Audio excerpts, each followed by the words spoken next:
Olá, sejam todos muito bem-vindos para mais um podcast destinado a falar sobre empreendedorismo, gestão e negócios. Meu nome é Cliverson Moreno, sou advogado, empresário, consultor em compliance LGPD e passo a palavra aqui já para o meu parceiro para ele fazer as considerações iniciais. Tudo bom? Álvaro Belver na área de novo, empresário da área contábil. Não deixe de dar o seu like, que é muito importante para nós, né? Curta lá, se inscreva no canal, ative o sininho das notificações para você receber esse podcast no conforto do celular, né? Exato. E hoje nós temos o prazer de estar recebendo aqui o seu Rafael. O seu Rafael vai conversar com a gente um pouquinho sobre a empresa dele, sobre empreendedorismo, sobre gestão e negócios, do que ele fez. Te apresenta, meu velho. Quem é o Rafael? Em primeiro lugar, muito obrigado pelo convite. É um prazer imenso estar aqui. Tenho acompanhado, né? É um projeto realmente tem, porque a gente bate um papo ali, ele não é. A gente bate um papo pelo WhatsApp, né? Sim. Não, eu realmente acho fantástico porque é um assunto que eu sempre tive muita curiosidade, sempre tive muita vontade, sempre tive muita. Acho que a curiosidade é o que nos move, né? A gente vai, como é que funciona isso e vai atrás. Falando um pouquinho de mim, eu vou fazer 40 anos esse mês. A minha empresa tem 18. Empreendeu novo, hein? Empreendi novo. Na realidade, eu comecei a empreender com 16 anos. Com 16 anos, eu montei uma mini empresa de bairro, assim, onde eu me propunha a fazer suporte para a parte de computadores, né? Então, sempre foi na parte tecnológica ali de computador. Na realidade, eu ganhei meu primeiro computador com 12 anos. E eu tinha um tio que era muito da área tecnológica. Assim, ele era muito entusiasta, até hoje. E eu convivia muito com ele, eu tinha muita curiosidade de aprender aquelas coisas que ele fazia. Na época era aqueles 486. Sim, né? Eu tive primeiro que eu tive foi 586. Eu cheguei a ter um Macintosh com tela verde, na verdade, antes disso ainda. Sim. E tinha uns jogos da galinha, que tinha que fazer a galinha. Era ridículo, né? Sim. Mas era, assim, coisas que eu passava muito tempo envolvido e brincando com aquele negócio. Mas foi o primeiro... Você já trabalhou de empregado uma vez, não? Já trabalhei de empregado uma vez com 19 anos. Eu fui trabalhar com call center. Eu era atendente call center do Terra, pela Atento, que eu acho que existe até hoje, essa empresa. Eu consegui ficar lá 9 meses. Eu vi que não era. Não era. Mas não era só o trabalho que não era para mim, que no começo foi bem interessante, eu aprendi muita coisa. E de novo, eu ia para lá, eu participei de um processo seletivo, era um processo seletivo que foi enorme. Eu acho que durou 1 mês e meio aquele processo para eu virar atendente call center do Terra. E eu ficava na sala das seleções e dos treinamentos e ficava pensando, mas para que esse cara tá fazendo? Sabe, isso. Eu me preocupava com outras coisas e não propriamente com o trabalho, né? Sim. E foi de muito aprendizado. Eu aguentei 9 meses, saí fora. Cara, é dolorido o call center, né, cara? É porque dolorido. eu já fiz teste para Vivo e também era uma empresa terceirizada e também tinha que passar. Eu não passei, na verdade. Eu era muito tímido e etc. Eu não passei, mas a minha irmã passou e trabalhava e era um estresse, né? Porque atendimento ao público, liga só gente com energia. Sim, o cara que liga só quer problema, né, cara? O cara não vai ligar para te dar bom dia, né? Tá. Exatamente. Normalmente liga com problema, e normalmente liga com problema básico, que para nós, né, que estamos ali treinados para responder é básico. Então eu via muitos meus colegas com esse conflito de não saber lidar direito com aquela pressão também. E aí, mas realmente é um trabalho muito extenuante, assim, porque acho que é por isso que os processos seletivos também devem ser um pouquinho mais... O cara tem que estudar um pouco o psicológico do ser humaninho ali que vai atender, até para não chegar e sair quebrando tudo, aquele dia de estresse, sabe? Sim. Sai quebrando tudo, xingando as pessoas, que não pode, Um dia né? de fúria, né? Um dia de fúria, exatamente. Mas e tinha, sim, e eu vi imagino. Sim, imagino.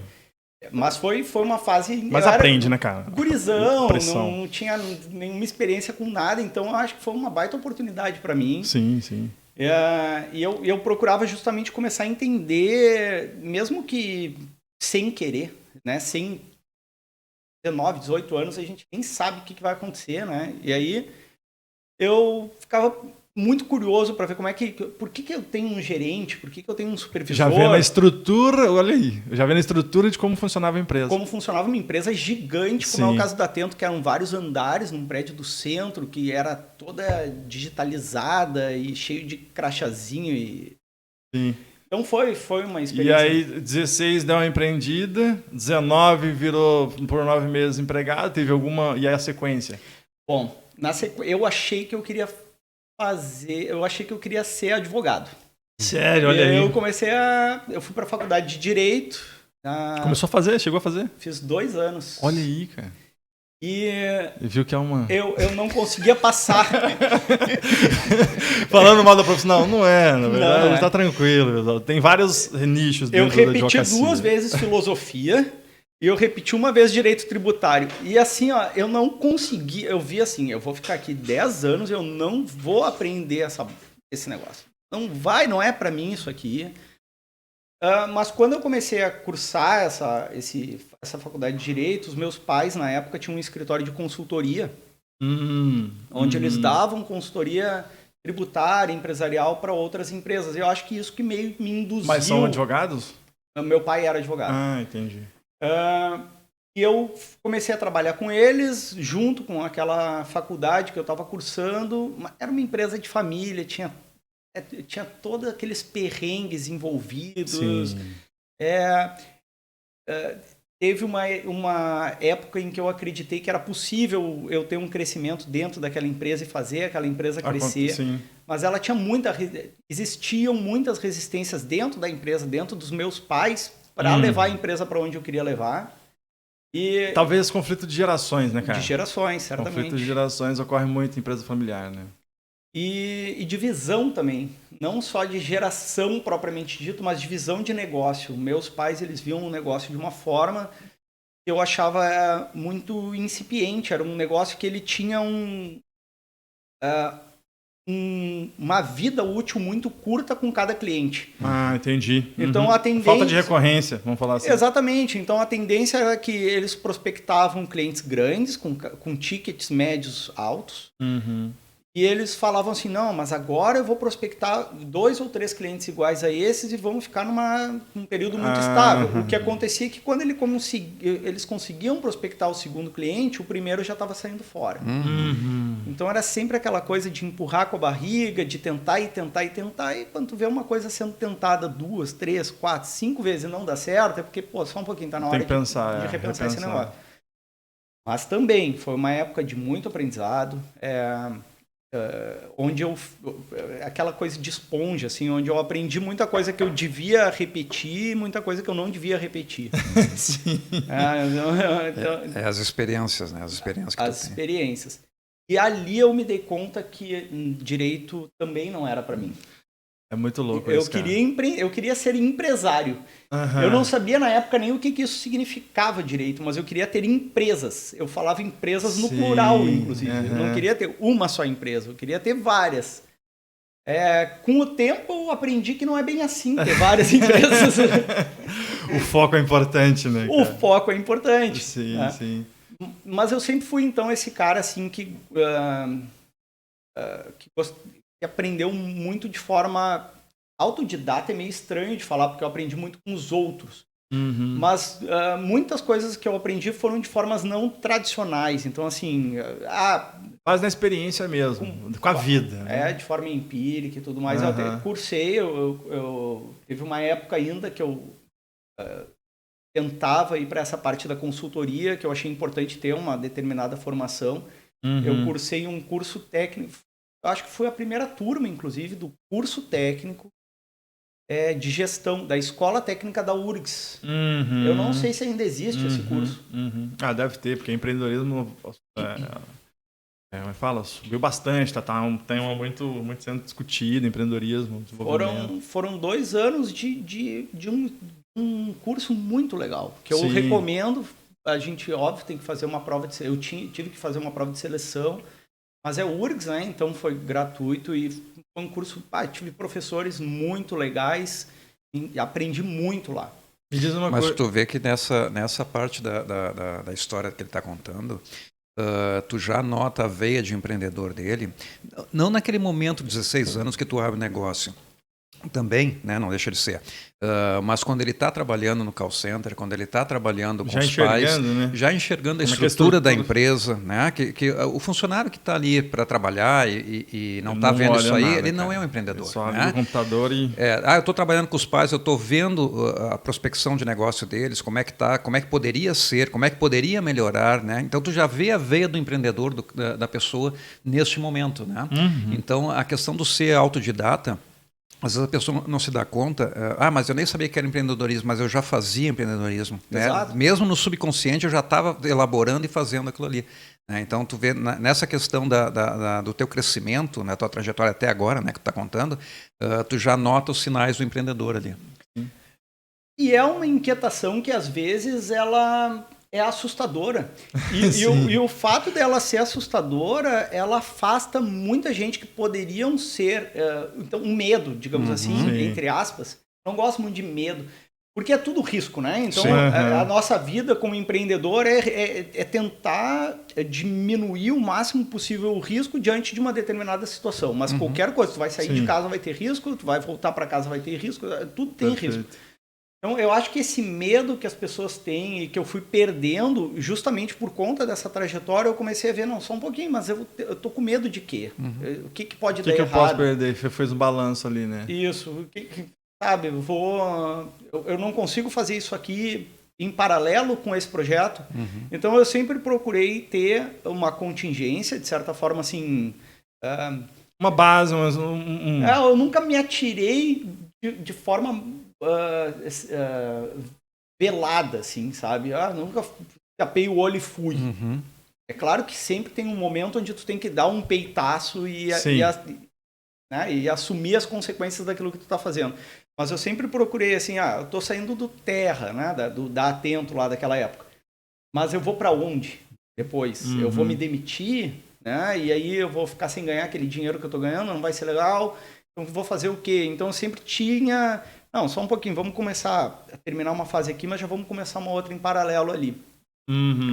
Nessa época, onde eu estava cursando essa escola técnica, eu resolvi empreender. Eu resolvi diminuir aquele trabalho, aquela presença que eu tinha naquele escritório de consultoria dos meus pais.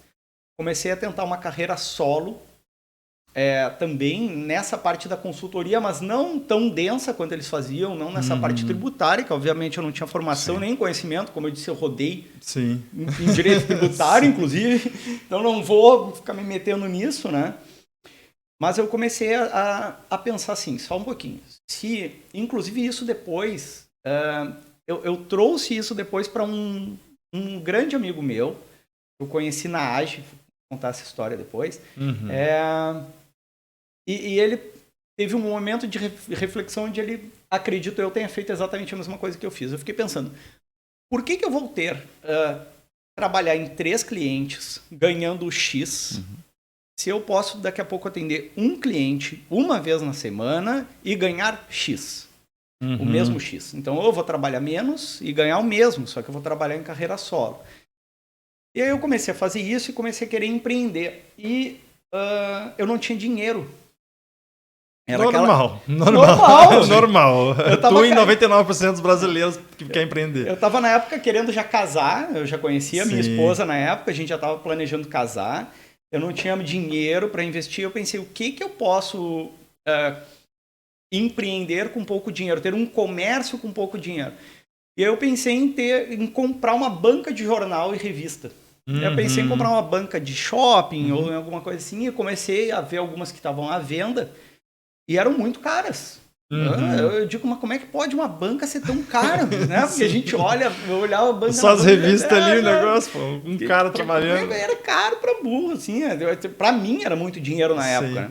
Eu digo, não, sabe o que eu vou fazer? Eu vou construir uma banca. E aí eu comecei a pensar, onde vende muito jornal e muita revista? Vende em hospital. No hospital vende muito jornal, muita revista. Não tem, normalmente, não tinha na época... bancas dentro. Sim. E aí eu pensei, sabe o que eu vou fazer? Eu vou começar a procurar esses hospitais e vou propor alugar um espaço ali dentro, vou construir uma banca, vou botar uns produtos ali para vender e vou ter um carrinho onde eu vou levar os jornais e as revistas para dentro dos quartos dos pacientes. E fiz a proposta para vários hospitais. E é interessante porque eu pensava assim, na época eu pensava, eu tenho que encontrar o dono do hospital, né? O cara que manda ali. Vou falar logo com o cara, vou ficar com, cortar caminho. E obviamente os donos não me atendiam, né? E aí eu disse, não, sabe, eu vou ter que convencer então as secretárias dos donos. E aí eu comecei a falar com secretária pra caramba, cara. Eu liguei pra tudo quanto era hospital que tinha em Porto Alegre. Ninguém queria me atender, e daqui a pouco eu fui atendido pelo Hospital Divina Providência. E eles me abriram um espaço, me receberam numa reunião, eu falei lá com as irmãs, falei com... enfim, falei com o gestor lá do hospital, se eu não me engano, até hoje o nome dele era Glauco, eu acho que ele trabalha lá até hoje. E eles abriram uma oportunidade para mim, que eu acho que foi a primeira grande oportunidade que me deram na vida. Assim, porque eles me alugaram um espaço na frente do hospital, do lado da porta principal, por R$50 por mês. Que na época não era dinheiro. Então, assim, hoje já não é. Na época era menos ainda. Era um pouquinho mais do que era hoje, mas enfim, era pouco dinheiro. No aluguel de R$50. E aí eu comecei assim, não, mas agora eu tenho que fazer uma... Né? Então, procurei amigos, arquitetos que podiam fazer o projeto, que aceitaram aquela missão comigo, que me deram uma força também, a Camila. Fez o projeto para mim, me cobrou, enfim, baratinho lá pelo projeto. E eu tinha que mandar fazer o projeto, e também era tudo muito caro. Então eu digo, vou procurar um amigo meu que tem uma oficina, que tem alguma coisa assim, que tope montar comigo. E aí eu já vou aprender como monta esse negócio, essa banca, essa estrutura, e vou tentar depois reproduzir esse projeto várias vezes. E assim foi, consegui construir a primeira banca, trabalhei lá, inclusive tinha 2 funcionários na época. Trabalhei como jornaleiro também, né? Porque eu ficava lá uma parte do tempo, lá vendendo, recebendo clientes, etc. Tive o tal do carrinho, foi um sucesso, era um case de negócio mesmo, o tal do carrinho que passava pelo carro. Mas também eu via que aquilo não queria mais. Eu queria então sair daquele negócio e montar mais 15 bancas daquelas. E eu pensei, vou vender esse negócio, vou me capitalizar e vou montar outras. Eu vendi, consegui um bom preço, inclusive pela banca. Consegui vender, fiz todo um negócio bem transparente com o hospital. Eles tinham me dado uma baita oportunidade, então conversei com eles antes de vender e tal. Capitalizei, só que eu continuei no mesmo problema.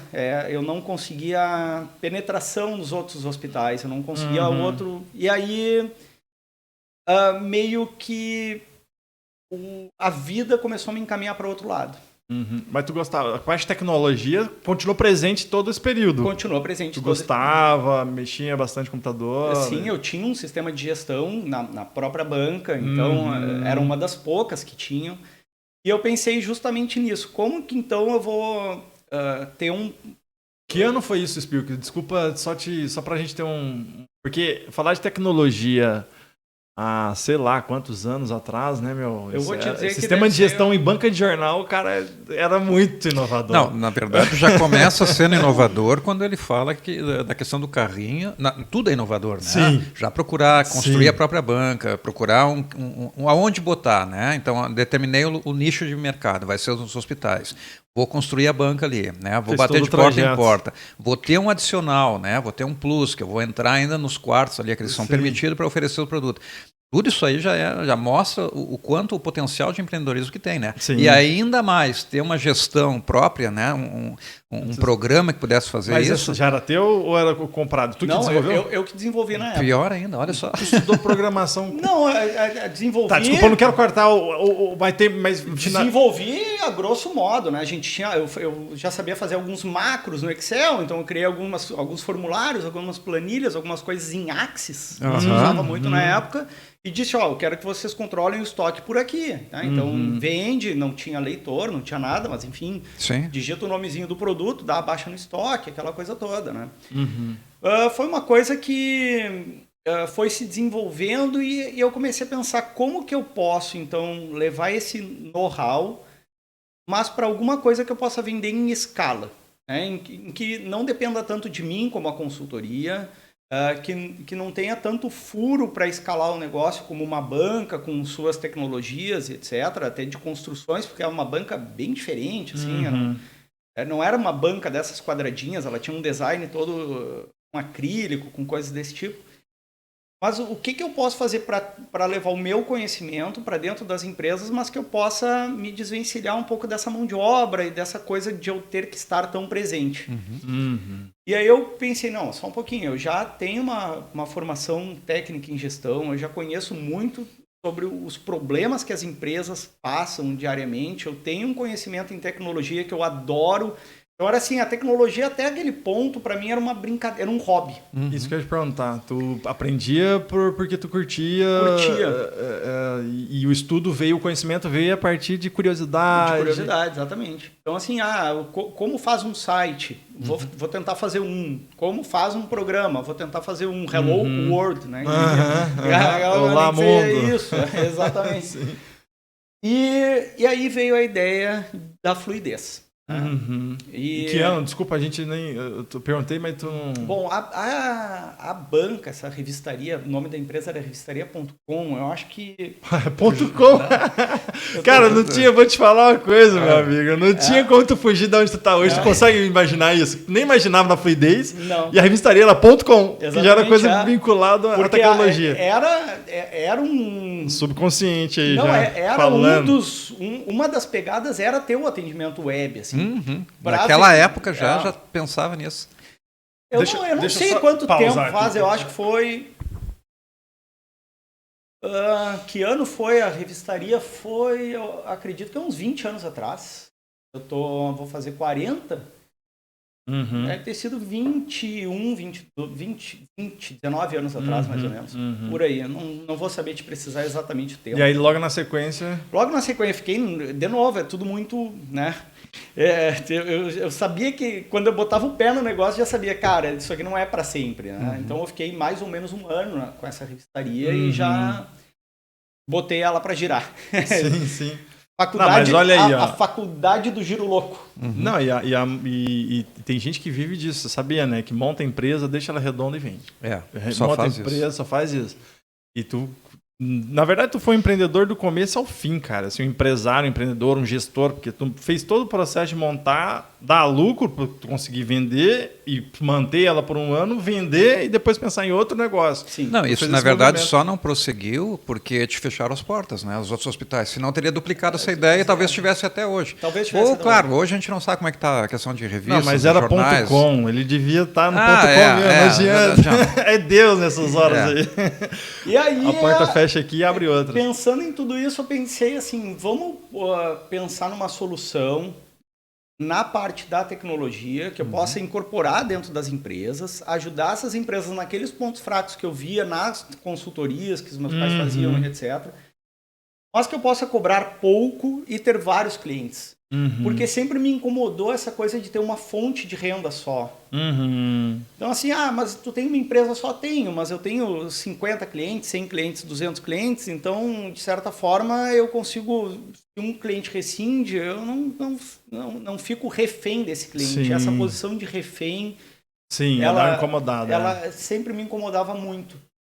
E aí eu conversei bastante com a minha esposa na época, disse, tô com esse projeto, quero mudar, vou começar a aprender esse negócio aqui, vou levar a sério essa parte da informática e vou começar a viver disso. E daí tu foi a parte de programação mesmo, daí tu foi nesse momento parar para estudar PHP, linguagem, coisa? Nesse momento... Ou tu já tinha uma noção...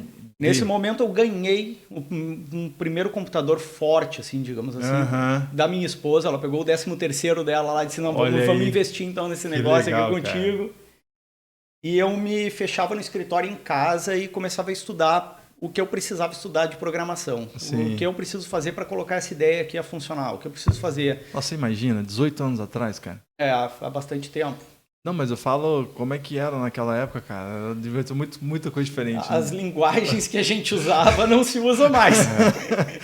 Até se usa, mas não se deveria usar. Sim. Não, claro que pode se utilizar ainda as linguagens que eu usava, não tem problema, mas existem outras hoje que foram evoluindo, né, daquelas, Sim, então a sim. tendência é a gente ir acompanhando esse mercado, né? Sim. Mas obviamente, hoje tem no mercado ainda muitas coisas que foram feitas com aquelas linguagens de 18 anos atrás, até mais do que 18 anos, e que continuam firmes e fortes. Não, mas ótimas. é que assim, ó, eu estudei um pouco também por causa da teia, né, que a gente conversou já sobre, etc. E eu dei uma olhada sobre linguagem também, cara. Mas, por exemplo, o C, ela, apesar de ser pelo que eu entendi, né? Eu sou totalmente leigo, mas pelo que eu entendi, ela, apesar de ser uma linguagem mais longa para codar e etc., ela é uma das mais rápidas que tem. Né? E aí tem essa questão de performance também. Óbvio, tem outras, a Go, que também me falaram que ela é bastante rápida, etc.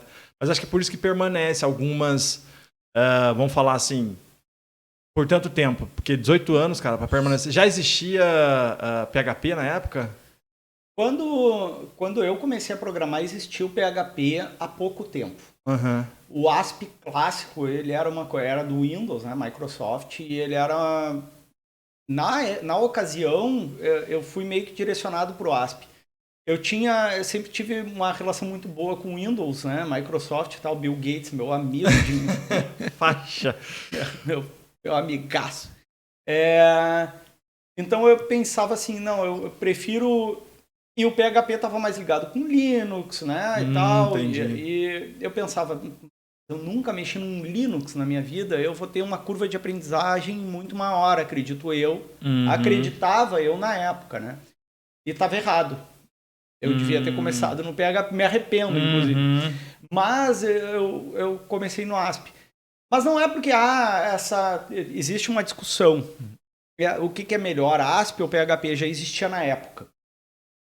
Na verdade, o ASP clássico ele continua sendo uma linguagem muito boa. É segura, inclusive. Para quem sabe programar bem em ASP clássico e é fluente, ele pode seguir programando em ASP clássico até hoje. Não tem... A performance, por exemplo, é muito boa. Aí tu vai dizer, mas o PHP é 1 milésimo de segundo mais rápido. Sim, mas não faz diferença na prática. Exato. Então, assim, eu consigo rodar assim, para determinadas funções, digamos assim, o ASP clássico segue cumprindo o seu papel, assim como o PHP. Hoje eu prefiro programar em PHP, estou programando em PHP, já é PHP 8 na realidade, e estou indo muito bem, assim, com PHP. Sim. A gente consegue... O PHP ele tem vantagens que o ASP não te dá hoje, que é uma comunidade ativa. A teia também está sendo basicamente PHP ali, o dev está fazendo PHP. Tem muita gente programando em PHP, então se tu tem alguma dúvida, tu pergunta, tu vai ter acesso a informações mais rápido. Já o ASP clássico, a comunidade já não existe mais tanto. Eu graças a Deus, já estou num ponto... Eu passei já pelo tempo de usar fórum, né? Sim. Já passei pelo tempo de usar como usuário fórum de programação. Depois eu fui... eu acho que chamava de moderador, né? Nem me lembro. Eu já fui moderador de fórum de programação. Clube do Hardware. Exatamente.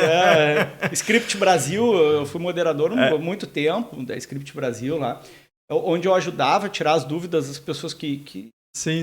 É os fóruns de discussão. Né? Exato. Mas assim... Eu já não uso mais esse tipo de coisa, né? Mas precisei já muito disso, né? E hoje, se tu precisar de PHP, tu vai ter ajuda muito mais rápido que de ASP clássico, por exemplo. Sim. Tá, mas daí tu criou a fluidez e aí conta a partir de agora. Primeiro, o que é a fluidez, o que é o produto e como é que tu desenvolveu ele, como é que tá. Agora vamos entrar na parte principal, eu acho, que é a tua empresa carro-chefe aí, né? Show. Então, quando eu comecei a desenvolver esses sistemas, eu comecei a desenvolver eles de forma personalizada. Então, eu ainda, como eu não tinha nada muito robusto, eu chegava num cliente e ele dizia, teu sistema é muito legal, mas eu preciso disso. Eu faço isso para ti, só que eu vou te cobrar mais caro. Sim. Eu fazia para o cliente, aí esse cliente me indicava para outro que precisava de outra coisa. Então, com o passar do tempo, até, 2014, por aí, eu praticamente desenvolvia só soluções personalizadas. Então, o cliente me ligava com uma certa demanda, fazia um sistema que se encaixava dentro da cultura da empresa desse cliente.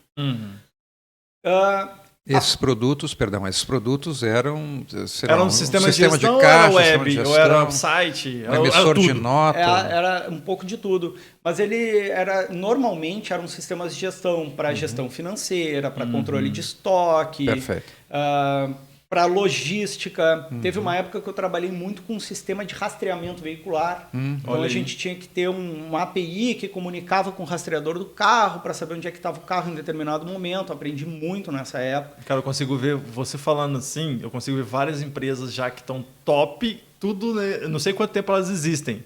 Mas tem a tal da Coblai, que é de rastreamento, daí tem sistema de gestão, tem vários aí, inclusive a Fluidez. Isso. Mas é que tu vai falando, eu fico pensando lá atrás, se já existia ou não existia isso. Sim. Só que tu fazia de forma personalizada. Eu fazia. O cara entrava em contato comigo, tu já trabalhou com isso, eu nunca trabalhei com isso. Não faço a menor ideia, mas eu preciso de 90 dias, eu sou programador. Sim. Eu faço o que eu quiser. Eu vou fazer um orçamento, se tu puder pagar, a gente faz. Porque tem aquela coisa também.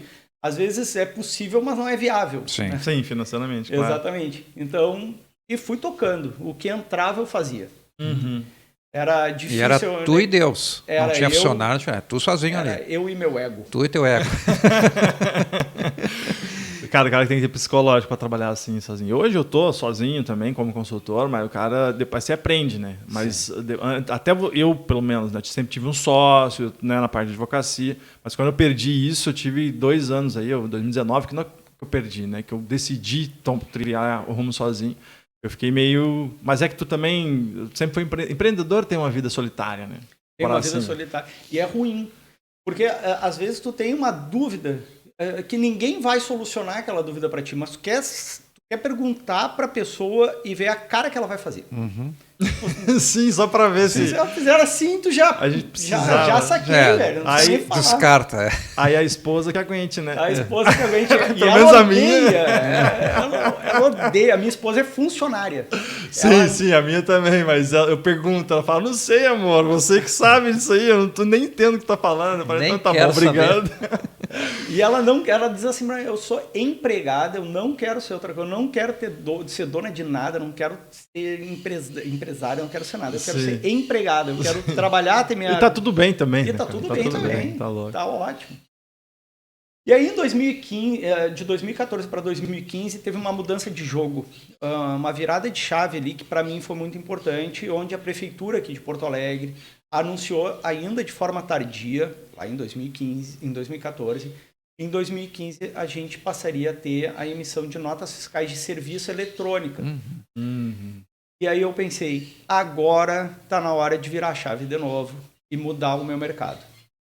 Mudar o perfil de cliente de novo, trocar praticamente tudo que a gente faz por um outro tipo de produto. E aí eu pensei, eu já tenho muita bagagem, eu já atendi muita coisa, eu já passei por muito perrengue, eu já fiz muitas ferramentas. Está na hora de pegar as melhores, montar um produto de prateleira e vender isso. E foi uma transição muito interessante, porque a gente começou a trabalhar então com a questão das notas eletrônicas, e com o advindo das notas fiscais eletrônicas veio um monte de clientes novos com tickets menores, mas com um perfil completamente diferente. Eles não cobravam tanto por coisas específicas. Eles gostavam daquela solução que eu tinha pronta, começaram a indicar um para o outro e tal. E com o tempo, aqueles meus clientes antigos começaram a me procurar e me pedir coisas novas. E eu dizia assim, olha... Já não faço mais. Eu não, dessa vez eu não vou fazer. E esses clientes... A virada de chave tua, assim, vê se eu tô com a percepção correta. Tu era como se fosse quase uma software house. Sim. Fazia personalizado o programa para aquela empresa, e aí tu mudou para começar a fazer uma coisa de prateleira, um produto que atingia várias empresas diferentes, e aí tu só ia desenvolvendo um só e pegando funções para várias... Criou um produto base, né? E depois foi só complementando também, né? E atacou no atacado. Exato, isso, no atacado. E era muito mais barato. Então, assim, eu tinha clientes que eu atendia cobrando um valor absurdo, uma mensalidade, e aí eu cheguei para ele e falei assim, tu sabe, e se tu trocar um pouquinho a cultura da tua empresa, pode usar esse meu sistema aqui, que vai custar 10 vezes menos. Vai ter o mesmo resultado. Ele, mas aí eu tenho que treinar o meu funcionário, eu tenho que ter tem que mudar um pouquinho a cultura da tua empresa. Perfeito. Mas, assim, todas as empresas são praticamente iguais. Elas vão ter que ter o seu fluxo de caixa, a sua gestão financeira. Vocês já pararam para pensar o quanto o preciosismo atrapalha determinadas gestões de determinados negócios? Assim? Sim. Então, assim, faz vistas grossas para esse campo, nesse teu formulário, que tu não vai mais ter. Às vezes tu não consegue administrar o teu financeiro assim. Tu não vai saber qual é o teu custo fixo assim. Não vai saber qual é o teu custo variável assim. Não vai saber qual é o teu lucro líquido, teu lucro bruto. Tu vai saber tudo, absolutamente tudo. Os indicadores que tu precisas, tu consegue. O resto ali é só... Aquela perfumaria que tu tem, que tu acha extremamente vantajosa que tu tenha, ela tá te custando um absurdo de dinheiro a mais por mês do que um sistema que pode te atender de uma forma tão boa quanto. Tu não vai ter esse índice, mas tu parar para pensar, ele não serve para nada. E aí eu comecei a bater nesse ponto. Quando eu falo que um determinado índice não serve para nada, é um exagero, porque para algumas pessoas um determinado índice específico ele serve para muita coisa. Ele é um índice estratégico, digamos assim, para ele se posicionar diante de uma concorrência e tal. Mas a questão é que daí tu começava a olhar para essas empresas e tu via assim, não, mas ele está falando de estratégia diante de um concorrente que está faturando, que tem 250 clientes, enquanto ele tem 10. Então ele está perdendo o tempo dele aqui numa estratégia errada. Sim. Não vale a pena. Abre mão disso e vai embora. E eu comecei a trocar um pouco esses clientes. Aí, inclusive, eu passei a ter clientes menos exigentes, de certa forma. Mas aquele cliente que eu comecei a ver que ele me dava mais trabalho no começo, é aquela coisa de treinamento de suporte técnico, disso, daquilo. E depois ele começava a tocar sozinho, gostava e indicava para o outro. E é aquele cliente que o ticket médio é de 200 e poucos reais por mês, e se rescinde o contrato contigo... Não te dá um baque, né? Tu não está perdendo um cliente de 5 mil. Sim. Não, então, assim, E tu tem a possibilidade, cara, de escalar pro... Agora, né, tudo, imagina, tem possibilidade de escalar para várias cidades, vários empresários, então é mais escalável, é um startup que tu tinha, que agora não sei mais está na fase startup, mas que já está maduro, né? Então já está bem maduro. Então, eu acho que eu nunca fui startup, porque quando eu comecei, startup não existiam, né? Sim, esse termo e tudo isso aí. Então eu nunca fui startup na vida. Porque quando ela começou a existir, que eu comecei a ver o que é uma startup e tal, eu já tinha 7 anos, eu acho, de já tinha passado essa fase. Já estava tocando sozinho o negócio já. Daí ia por conta. Então, mas conta para nós aí, até para o pessoal saber, o que é a Fluidez hoje? O que ela entrega de solução básica, assim? Hoje a gente ainda tem... Isso aqui dá bastante coisa, né? Mas pelo menos no... Sim. Hoje a gente ainda tem alguns clientes das antigas que usam sistemas personalizados, apesar de que a gente, inclusive órgãos públicos, cujos quais a gente não participa mais de licitações, eu tenho evitado até olhar para elas, porque tu olha e tu fica com vontade de querer participar. Sim. Eu tenho evitado participar de novas licitações, então a gente tem ainda um órgão público onde a gente atende com soluções personalizadas, etc., mas o grande foco hoje da Fluidez é a venda de sistemas de gestão de prateleira, com o objetivo de fazer uma organização empresarial e facilitação de emissão de notas eletrônicas e boletos bancários. Mas essa gestão, ela atinge só a parte financeira mais, ou tem CRM também, que é de cliente, tem... Como é que é muito amplo, né? Tem a parte financeira, tem a parte de RH, tem várias partes. O que a Fluidez tem dentro dela ali? Tem a financeira, né? Que é a emissão do nosso fiscal, controle de caixa. Gestão financeira, gestão de estoque, cadastros de clientes, funcionários, fornecedores. Quando a gente fala de CRM... É um pouco mais amplo, né? É muito amplo. Porque o CRM, ele começa desde tu poderes cadastrar uma ligação que um cliente teu te faz sobre um determinado assunto, até tu poderes acessar o cadastro do cliente, ter de forma centralizada todas as notas, boletos, recibos que tu já emitiu para ele, que é o que a gente chama de vida do cliente. Isso a gente tem. Agora, o CRM mais focado para prospecção, venda, Entendi. etc., não. Né? Mas esse CRM de clientes, de registro da de sua relação. registro, sim, a gente tem. Então, essa parte também de faturamento, emissão de boletos, recibos e até duplicatas. Quando eu falo de duplicata, tem muita gente novinha aí que não sabe o que é. Existe isso? Que é uma duplicata, mas é que tem gente que desconta dinheiro em banco e factory e coisa, então emite ali uma duplicatinha, vai lá, apresenta no banco. Já faz caixa. Já faz um caixa e tal, e tem gente que não sabe nem que isso existe, né? E é uma figura presente aí, factory existe ainda, né? Existe. Então eu tenho clientes que precisam emitir esses documentos e a gente atende até a essas emissões. E é isso. Então hoje a gente tem o grande diferencial hoje da fluidez, ele certamente está a gestão propriamente dita, o fluxo de caixa, um controle de estoque. Claro que existem ferramentas muito robustas de controle de estoque que são exclusivas para isso. E eu não vou bater de frente com esse cara. Sim. Então a gente se... É o teu público-alvo, né? O meu público-alvo são prestadores de serviço, normalmente são pequenos, micro ou pequenos prestadores de serviço, ou microcomércios, aqueles comércios de bairro, uma lojinha que emite 2, 3 notas fiscais por dia, 20 notas fiscais de mercadoria por dia, muito mais do que isso. Por exemplo, não vou disputar mercado no Zafari da vida, que tem 50 PDVs um do lado do outro, emitindo nota pra caramba todo santo dia. Isso não é meu mercado. E já tem sistemas, né, específicos para isso também, que já tá... próprios. Deixa eu voltar, Rafael, uma casinha lá na parte das concorrências, licitações públicas e tudo mais. Tu chegaste a participar, né? Trabalhaste com alguns órgãos públicos. Como é que é esse trabalho com o órgão público, velho? É estressante? É fácil? Que momento? Ele paga bem, não paga? Tu recebe ou toma um calote? Como é que funciona isso? Que momento? Tu estás me perguntando isso. Em que momento? Porque o Cleverson está participando aí de um momento agora onde a gente está lutando para estabelecer uma justiça, digamos assim. Órgão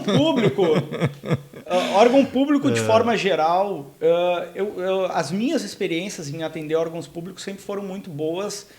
Óbvio que já tiveram atrasos de pagamento, já na época do Sartori, que teve aquele congelamento. Eu não me lembro exatamente o que, mas ele congelou tudo, né? Sei lá, para de pagar todo mundo. Eu fiquei quase 90 ou 100 dias sem receber um tostão do órgão público. E aí, óbvio, enquanto empresa, a gente quer o cliente satisfeito. E eu sempre ouvi, de pessoas perto de mim que era impossível fidelizar um órgão público. De fato, é impossível fidelizar um órgão público.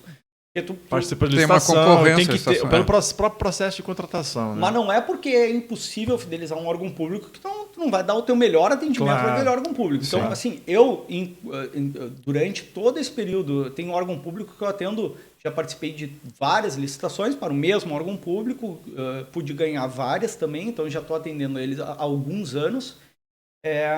Então, assim, ao longo dessa minha trajetória atendendo órgãos públicos, eu vi prestadores de serviço que olhavam um órgão público com certo desprezo e não davam o seu melhor para atender aquilo. E isso é uma discussão. Porque, assim, depois essa mesma pessoa, esse mesmo empresário reclama dos serviços públicos. Mas quando ele tem a chance de fazer um bom serviço, uma boa prestação, sabe, de qualidade, por que não entregar um atendimento premium ao órgão público se tu entrega esse atendimento premium ao teu cliente PJ ou PF? Então, é isso, sabe? Para mim é o mesmo atendimento. Eu tenho que dar o mesmo atendimento ao órgão público que eu dou para os outros clientes. Mas são bons clientes, assim, no geral? São bons clientes. Tem particularidades, né? Tem particularidades e são clientes que carregam consigo uma responsabilidade enorme.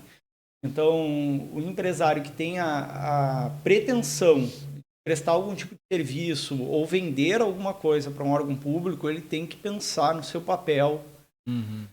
Porque, assim, é de uma extrema responsabilidade, é arriscado, porque tem, assim, riscos que muita gente não conhece quando não consegue nem enxergar, nem né? enxerga. E a verdade é essa. Hoje, aí até tu me briefou ontem, né? E uma das perguntas que tinha lá no teu briefing é que tipo de riscos, eu não me lembro exatamente a pergunta, mas que tipo de coisas uma pessoa precisaria saber para entrar no teu mercado hoje? Dicas, né? Eu já ia te perguntar isso, cara. O o cara que quer entrar nesse meio, quer fazer um software, quer, né, entrar nesse ramo aí de prestar serviço através de software SaaS, né, que a gente chama, o que ele precisa ter? Inclusive com relação ao poder público também, né? Porque pois então. As licitações estão aí e cada vez mais a tecnologia entrando, né? Eu não costumo usar essa frase com muita frequência, mas quase que a ignorância é uma bênção nesse caso, sabe? Porque se eu soubesse tudo que eu sei hoje... Muita coisa tu não tinha feito. Eu não teria feito. Sim. Mas a parte da formalização é importante, né? Muito. Contar com as assessorias aí que Muito. cuida de risco, faz gestão de risco. Muito. Eu tive um caso, eu posso citar aqui, não? O Cleverson já se apresentou, inclusive a apresentação dele foi praticamente um polígrafo, né? Comparado com a minha.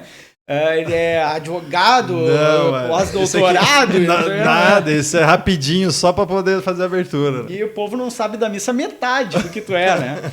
Mas, então, agora eu precisei de uma consultoria, né? De um auxílio nessa parte de advocacia, e eu procurei o Cleverson. E na época que eu procurei o Cleverson, estava... Porque foi assim, começou a se discutir uma questão relacionada a erro. Onde eu entendia que eu não tinha cometido erro nenhum e a pessoa entendia que eu tinha cometido um erro. É que é muito sui generis o ramo de desenvolvimento de software, né? E aí é muito específico, né? Muito específico. E é uma situação também muito atípica, né? Uhum. E na ocasião, quando eu entrei em contato com o Cleverson, eu estava me sentindo uma fraude. Eu pensei, eu tô nesse mercado... Imagina, 18 anos já. Eu tô nesse mercado há 18 anos. Eu nunca cometi esse tipo de, digamos assim, deslize. Uhum. Não acho que eu tenha cometido esse deslize e agora estão querendo me punir por isso. Como que eu me comporto, né? E eu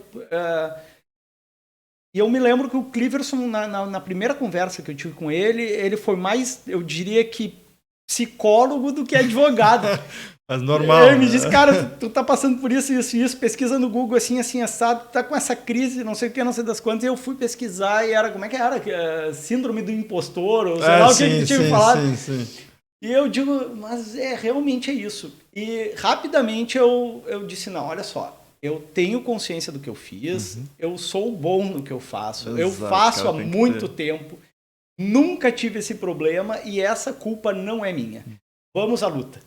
E aí eu e o Cleverson tivemos embates técnicos aí por horas e horas e horas falando disso. Mas assim, a base, tá? É questão de, trazendo até um pouco, respondendo um pouco em conjunto nesse caso que ele contou, é mais a questão de contrato, tá? Tem muita questão de contrato que você precisa analisar de uma forma mais profunda para identificar e as responsabilidades. Qual que é a responsabilidade minha enquanto programador?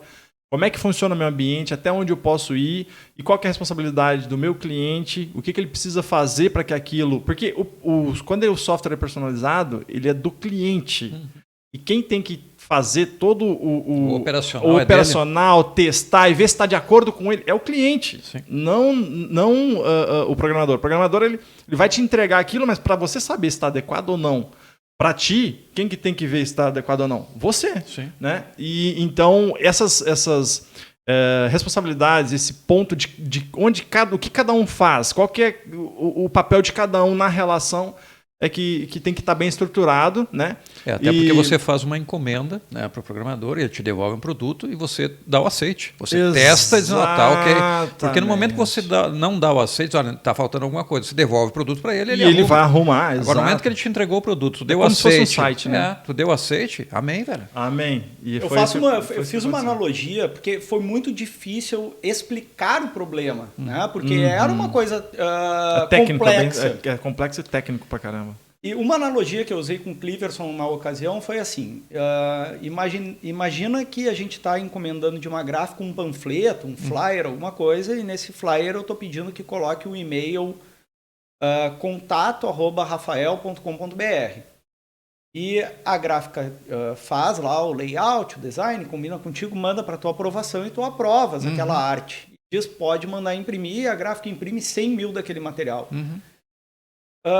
Quando aquele material chega na tua empresa, impresso, exatamente conforme estava a tua aprovação, tu te dá conta que ao invés de contato@rafael.com, tava fale conosco@rafael.com, e aquele e-mail não existe, não era para existir, tu não tem como fazer aquele e-mail e é um problema. Mas tu autorizou a gráfica. Perfeito. Então é mais ou menos isso, né? A grosso modo, com muitas outras peculiaridades envolvendo o contrato, que deixa a coisa mais fortalecida ainda, digamos assim, na analogia por causa da gráfica. Mas é basicamente isso. Então, assim,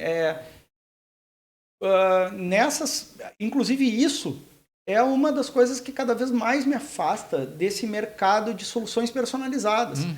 Porque uma coisa é tu ter um sistema de prateleira onde tu é responsável por criar a solução, por testar a solução. Talvez tu tenhas até mais responsabilidade, sabia? Eu na também prateleira, acho. mas daí tu que vai testar, tu vai fazer todo o processo, tanto de criação, testagem e colocar no produto no mercado. Mas exatamente, mas a questão é que tu sabe, como é tu que desenvolveu e idealizou aquela ferramenta, tu tem a autonomia para testar e saber se aquilo está funcionando ou não. Diferente de tu receber uma instrução extremamente complexa de criar um relatório com 600 mil campos e condicionais diferentes, onde tu tem que saiu da cabeça de um terceiro. Que saiu da cabeça de um terceiro. E bota na tua. Que ele tá passando como ele acha que tu vai entender, e tu vai entender de uma forma pode ser completamente diferente da dele. Então vocês vão ter que construir juntos uma ferramenta, né? Então, assim, eu prefiro eu prefiro assumir a responsabilidade sobre as ferramentas que eu crio. Tá com domínio, né? Você domina o que você tá fazendo. Eu que estou te apresentando o que eu criei.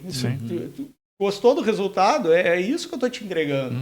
Mas interessante, assim, até trazendo esse fato em si, trouxe até uma melhora na tua gestão, né?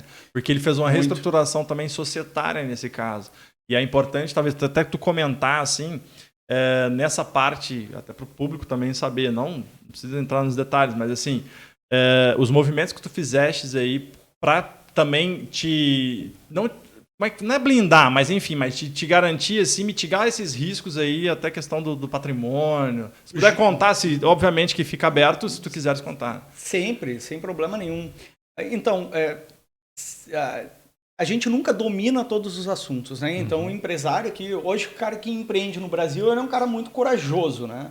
Porque passa por diversos perrengues, alterações de leis e, enfim.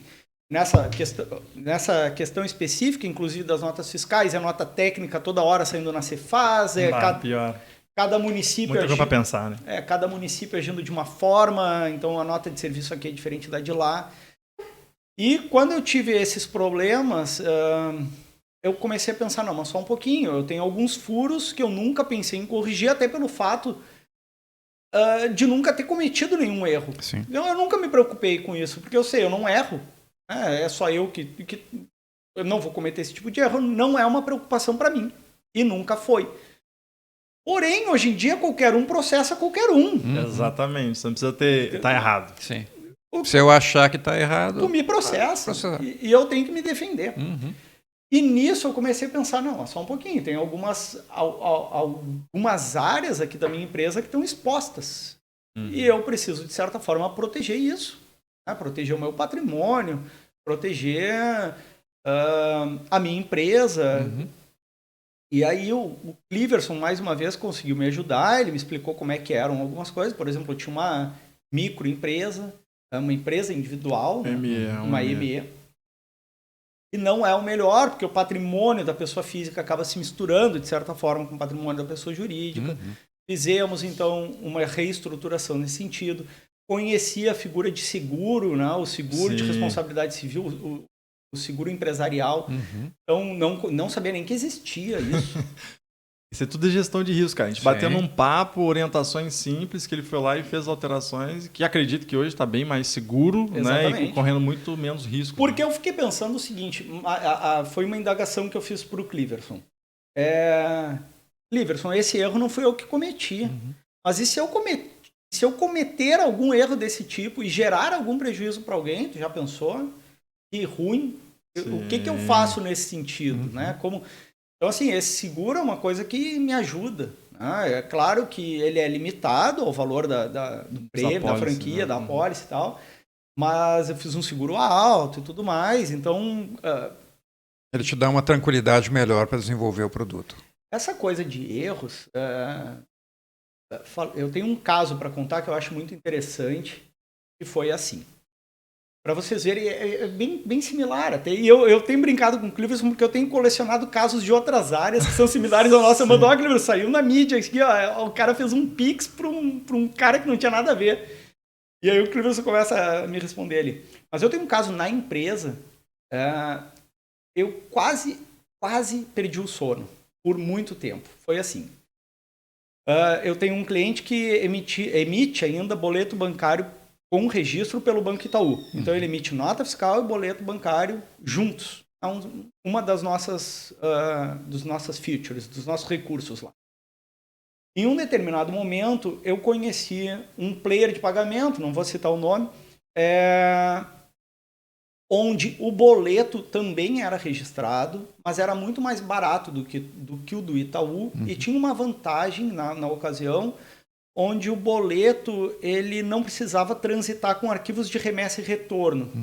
Então, do Itaú tinha que gerar um arquivo de remessa pelo meu sistema, mandar pelo sistema do Itaú, receber o retorno, subir, enfim, era um trabalho. E nesse player de pagamento a gente comunicava via web service, autorizava o boleto. O boleto só custaria alguma coisa para o meu cliente quando o cliente dele pagasse o boleto. Então, já o do Itaú, da Caixa, não estou falando mal do Itaú. Não, Itaú, sim. Patrocina nós aí. A operação mesmo, né? Estamos aí, Itaú. Exato. Mercado, né? Não tem por que não falar de marcas, né? Sim. Então, assim, era uma coisa muito mais rápida que poupava tempo para esse meu cliente. E eu fui o meu cobaia. Então, eu emitia, por outro lado, boletos pela Caixa e tinha essa mesma burocracia. Hoje a Caixa já é diferente, mas na ocasião eu também tinha que gerar arquivo de remessa, retorno e tal. E aí eu fui minha cobaia para esse cliente, olha, eu já estou usando faz 2 meses e é muito bom. Quer ir para esse negócio, abre uma conta lá e tal, tem alguns problemas, falei para ele os problemas. Quando, um pouco antes do cliente começar a operacionalizar isso, eu tentei fazer um saque dessas minhas cobranças que eu já tinha feito nesse player de pagamento. Eu tinha, digamos, 2x e eu tentei sacar. Sacar é, tipo, transferir da conta do player para minha conta pessoal, sim, tradicional. Da empresa, sim. E não consegui sacar. Tinha um limite de saque. Eu achei muito estranho. E o limite de saque era justamente metade do valor que eu tinha para receber. Então, vamos supor que eu tinha 10 mil para receber lá, eu podia sacar só 5 mil por mês. E aí eu fui para cima do player de pagamento e perguntei, como assim? Tu me autorizou a cobrar 10 mil e eu não posso sacar 10 mil? Não, tu pode sacar 5 por mês. Eu não. Eu preciso sacar mais do que 10 mil. 10 mil é só metade. Eu estou falando valores. Sim. E aí foi uma burocracia para aumentar aquele limite enorme. Eu tive que fazer alterações, inclusive, no meu site. Tipo, colocar no rodapé uma instrução assim, assado. Mandar documentações Isso é exigência deles, para que eu pudesse, então, sacar o valor total. Mas por questão de segurança ou questão de sei lá, também de complicar a vida do... Segundo o que o player de pagamento me posicionou, eram normas do Banco Central. Não vou entrar no mérito. Estranho. Antes desse meu cliente começar a cobrar, para tu ver como são as coisas, eu mandei um áudio para a secretária dele, que é quem usa o sistema, e falei assim para ela, olha, tá me acontecendo isso, é tranquilo, só que é um processo. Então, antes de tu começares a cobrar, emitir boletos, verifica como é que tá o teu limite de saque lá. E passa essa mensagem pro fulano, que é o dono da empresa. Ela não fez nada. Nada. Absolutamente nada. Só foi trabalhando em cima da ferramenta. Só que esses caras, velho, eles mandaram 500 mil reais em boletos. E foram sacar e tinha 5 mil de limite. Não. Aí enlouqueceu. E 500 mil reais é muito dinheiro. E eu fiquei pensando assim, como? Porque pensa assim, o cara cobrou 500 mil num capital de giro, quebra uma empresa. Sim. Dependendo da empresa. Eu ficar 15 dias sem poder acessar esses 500 mil. E eles demoraram quase 40 dias, eu acho, para poder sacar esse dinheiro. Nossa. Eles já estavam numa situação ali de ameaçar, de ir foram na sede lá do Player, que era em São Paulo, para tentar bater em alguém, eu acho. Não, para tentar fazer como se fosse no banco. Se chega no banco, você aumenta o limite na hora ali, né? Os caras que, na verdade, eles devem fazer o giro desse dinheiro. Com certeza. É como se fosse dinheiro em conta corrente, né? Imagina se eles ficam 30 dias com metade do teu valor aplicado. Sim, já é uma grana que eles ganham, além do boletim, eles ganham uma grana. Imagina se eu não tivesse mandado o áudio. Uhum. Então esse é o meu ponto. Uhum.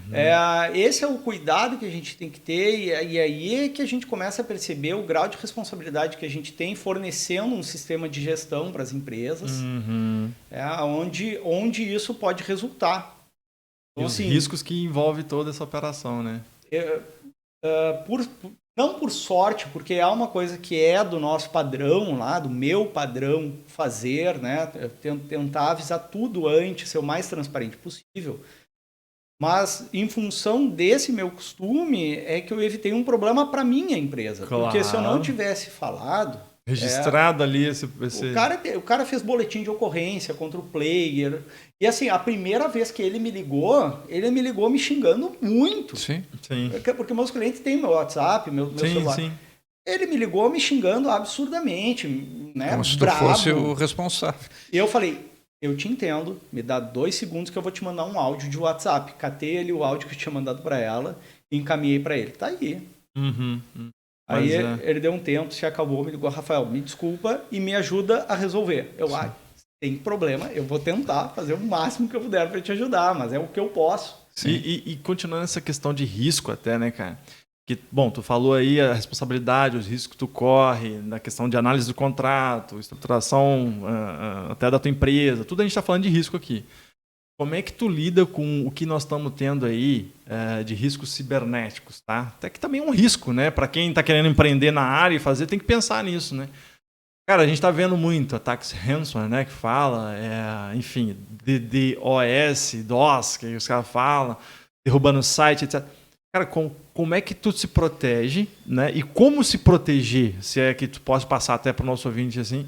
O que tu tem lá dentro da tua empresa que eu tenho certeza que tem, né, os mecanismos certos de proteção e o que tu, enfim, tem como combater esses caras? O que tu, na tua experiência aí, trabalhando com uma parte tecnológica, pode trazer pra gente de informação? Pois então, primeiro eu quero dizer que eu não sou especialista em segurança. Né? Então, assim, não aquele compliance... Se tu chegasse a me falar, tu tem um terceiro também que colabora contigo nessa parte de infra, né? Não considerem o que eu vou dizer aqui como uma verdade absoluta. Né? O que eu posso dizer, eu inclusive gosto de falar dessa parte da segurança na TI com analogias, né? Porque a segurança da TI ela se dá em camadas, dos mais variados tipos, das mais básicas até as mais avançadas. Porém, as camadas elas funcionam em conjuntos. Então, falando em analogia, né? Vamos pensar assim, eu comprei uma casa, ela tem uma porta com uma fechadura. Se eu colocar 2 fechaduras nessa porta, eu aumento a segurança dessa porta. Mas ela tem janelas. Se eu colocar uma grade nas janelas, eu vou aumentar a segurança dessa casa. Se eu colocar um muro de 1 metro, eu vou aumentar a segurança dessa casa. Mas se o muro for de 2 metros, vai ser um pouco maior. Se nesse muro tiver cerca elétrica, vai ser mais seguro. Cara, tô achando sensacional o teu exemplo. Continua. Se tiver alarme, melhor. Se tiver um cachorro ali. Um cachorro. Se tiver uma placa dizendo que é uma casa monitorada 24 horas, melhor. Né? Minha sogra, mano. Aumenta demais. Né? Aí pronto, não tem mais ataque. Não, tem que levar para casa. Sacanagem. Então, sacanagem. Eu adoro minha sogra. Então, essas camadas, elas se reproduzem na TI, de certa forma. Essa parte da segurança da TI é uma guerra... constante, né? Diária e que ninguém enxerga. Mas ela é uma verdadeira guerra. Guerra de verdade. Agora, se esses ataques eles vão ser eficientes ou não, vai depender das tuas camadas. Então, assim, de novo falando um pouquinho de risco e também dessa parte. Teve uma empresa, uma vez, já era meu cliente há muito tempo, esse cliente foi comprado por uma empresa maior e essa empresa maior tinha lá as considerações jurídicas dela, compliance e tal, e em um determinado momento eles me mandaram um contrato e disseram assim, eu preciso que tu assine isso. Eu digo, não, só um pouquinho. Eu sou o fornecedor e alguém vai redigir o contrato aqui. Sou eu. Nunca vi um cliente chegar com um contrato pronto na casa do fornecedor. E aí mas tudo bem, deixa eu ler isso aqui. E num desses contratos estava dizendo que a gente tinha que ter uma responsabilidade assim, assado, um termo de sigilo, um negócio, não sei o que. Olha, compliance. Assim. Compliance. Eu disse para ele, eu já tenho tudo isso. Está lá no meu termo de uso, vocês já aceitaram ele, e isso aqui eu não, em sã consciência, eu não posso assinar.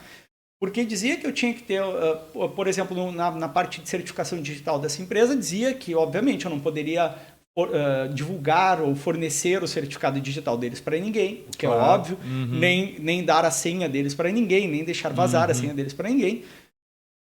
Mas tudo bem, no momento em que eu assino que eu não posso fazer isso para ninguém e vaza o certificado deles por qualquer outra fonte, eles vão querer me responsabilizar? Como é que eles vão saber que fui eu que vazei? O fato é de que alguém roubou o certificado deles.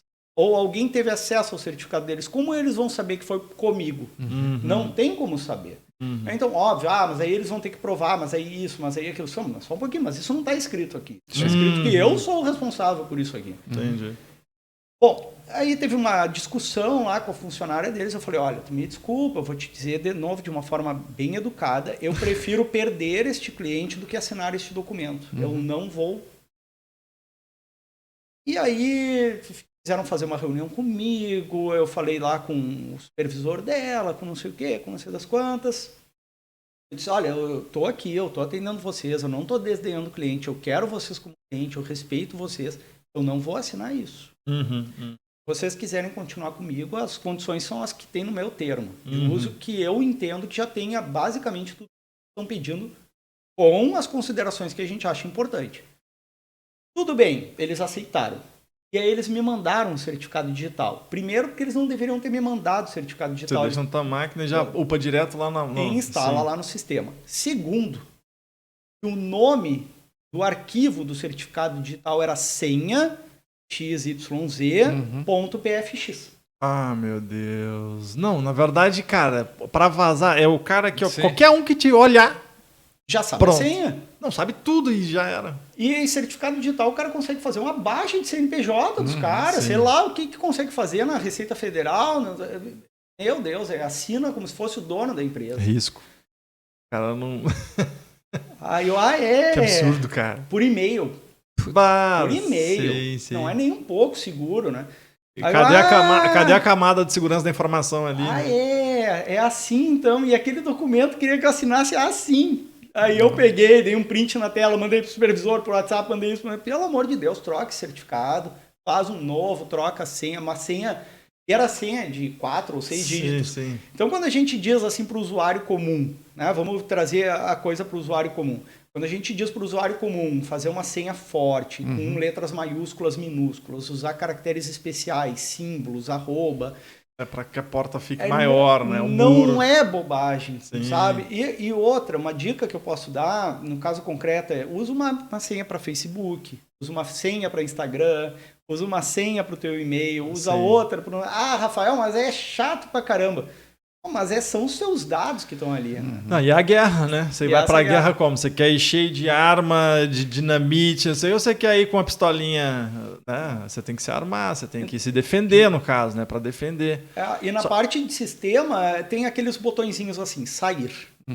Então, tu faz o teu login lá, no nosso... Logout. Tu faz o teu login... E no nosso caso, aquele login vai durar algumas horas, né? Até para que o cliente possa usar com um certo conforto, que senão ele vai ter que ficar fazendo login que nem site de banco, assim, não vai dar certo, né? É gestão da empresa do cara. O que ele faz? Na hora de sair do sistema, ele fecha o navegador. Mas tem um botãozinho sair, né? Tá do lado do botão fechar. Clica ali, cara. É só um clique. Clica ali. Eu pensando nessa parte de defesa e disso, cara, eu fico pensando também assim, tu falou da casa, achei sensacional tua alegoria ali, mas eu fiquei pensando, talvez a casa também, dependendo de como for o tamanho da empresa, etc., ela pode ficar muito cara, né? Sim. Eu só posso pagar um casebre. Como é que eu vou botar uma mansão, né? Mas não tem muito o que fazer, né, cara? Mas existe, acho que o básico ali, acho que é acessível para todo mundo, né? Que tenha, Mas enfim, que se preocupar com isso, né? E existe. a transferência também, por exemplo, para servidores na nuvem, que já tem isso aí, que torna barato. Né? Eles já têm um gasto, né? com profissionais que cuidam dessa parte para ti. Evidentemente que se tu colocares lá dentro desse ambiente um site frágil ou um sistema de gestão frágil que tenha pontos de acesso, eles vão utilizar essas portas para invadir o teu site, para colocar mensagens lá. Mas assim, vamos falar bem a verdade. Blindar, impossível, né? 100%. Até porque tem fator ser humano, né? Isso. Que pluga coisa que não devia, que abre um e-mailzinho que também não devia. Eu prefiro acreditar naquelas velhas máximas que pode ir um pouco contra mim, né? Mas eu costumo dizer assim, que não existe sistema 100% online, assim como também não existe nada que seja 100% segura. Não, eu também acho. Eu trabalho com segurança, com gestão de risco, mas é a mesma coisa. E não tem essa. Se o cara falar que tá blindado, tá errado. O cara é picareta. É uma coisa assim que eu procuro cada dia mais aprender, cada dia mais estudar. Quando surge alguma situação, eu vou lá, tento me debruçar em cima daquela situação para tentar evitar que ela aconteça de novo. Cara, isso é claro. Se a gente pegar o que tem de ataque ransomware em grandes empresas, no governo, você acha que, a gente tem Americanas, que é público, você acha realmente que os caras não têm um e-commerce dentro do robusto pra caramba? Eles falaram que não houve vazamento, não teve, mas passaram 4 dias, provavelmente, nem que se fosse pela tentativa, um indício de vazamento, eles tiveram que derrubar tudo para não ampliar. E esses caras sofrem isso. Você acha realmente que, né, que eles, se eles tivessem uma forma de blindar, eles não teriam ficado no ar, né? Eles perderam bilhões de valor de mercado. Então, assim, o cara que avisa e fala que tem blindagem, de que não vai de risco, é mentiroso. É mentiroso. E, Rafael, entrando nessa área do vazamento, né? LGPD, cara, isso impactou alguma coisa para você? Não? Está impactando? A gente sempre teve uma preocupação muito grande com relação aos dados que inseriam dentro do nosso banco de dados. Então, em vários momentos, ao longo dessa carreira, né, eu já fui procurado por empresas querendo comprar as nossas bases de dados, porque ficavam sabendo que cliente X era o nosso cliente, eles queriam a base de dados dos clientes deles. Então, a gente sempre teve uma preocupação muito grande na guarda dessas informações. De certa forma que a LGPD ela nos trouxe, evidentemente, preocupações extras, porque, em primeiro lugar, ninguém sabia direito o que se tratava, né? Então a gente teve que estudar e uma responsabilização maior. Né? Então, assim, eu acho que hoje o impacto de um problema como esses geram consequências maiores do que gerariam há 5 ou 10 anos atrás. Mas os nossos cuidados, efetivamente, com esses dados não puderam mudar muito, porque a gente já tomava tem uma cuidados. Né, dentro disso aí. O que é corriqueiro, até de certa forma mais do que eu gostaria que fosse, é o próprio cliente cometer erros. Não digo nessa parte de fraude, mas eu digo na parte assim, vou fazer uma operação aqui no sistema. Ele sabe que aquela operação vai deletar dados. E aí ele deleta dados e depois se dá conta que não podia deletar aqueles dados e aí ele quer recuperar aquele negócio e aí aparece aquela mensagem. Essa operação é irreversível, você quer seguir? Ele aperta que sim, mas ele acha que pode. Então, assim, tem essa... E às vezes eles demoram. Então, assim, de certa forma, tem backups, tem contingências esses dados, né? A gente se preocupa muito também com essa parte de backup e contingência. Eu costumo dizer assim, repito isso praticamente todos os dias. Quem tem um, não tem nenhum. Quem tem 2, tem 1. E quem tem 3, tem 2. Essa é uma regra que eu considero, assim, a regra de ouro. Então, se o cara tem uma só base de dados com os dados dele, ele está correndo um risco enorme, imenso, gigante. Ele tem que parar com isso imediatamente. Se ele tem 2 bancos de dados, ele considera que ele tenha um só. Então, se ele só tem 2, está na hora dele começar a pensar no terceiro. Então, assim, no mínimo... Isso tu fala de backups. Isso eu falo de backups de base de dados, de contingências propriamente dito, porque base de dados é uma ponta, né, onde se guardam os dados, se guardam os dados daqueles determinados clientes. Então, evidentemente, tu tem que ter outra base de dados com backup, e assim, quando a gente começa a falar de base de dados, de backup, a gente vai trabalhar com backup diário, com backup semanal, com backup mensal. Então, quantos backups serão guardados mensais? Por quanto tempo serão guardados os backups diários? Então, cada backup tem uma situação, porque também não adianta tu ter só o backup diário. Vamos parar para pensar que tu, como cliente, tu teve um problema lá no teu banco de dados, tu deletou por conta própria uma tabela extremamente importante lá do teu banco de dados. Só que tu só foi te dar conta disso uma semana depois. Se eu só tenho backup diário, eu não consigo mais te ajudar, porque já foi reproduzido aquele erro no backup e já era. Então, assim, o backup já foi comprometido. Sim. Então, backup por si só é uma figura muito ingênua. Não serve para muita coisa se tu trabalhar errado esses backups. Então, sem falar naquelas coisas mais banais, né? Que é tu ter o backup na mesma HD. Eu tenho um backup na mesma HD, né? Ou eu tenho um backup numa outra HD no mesmo computador.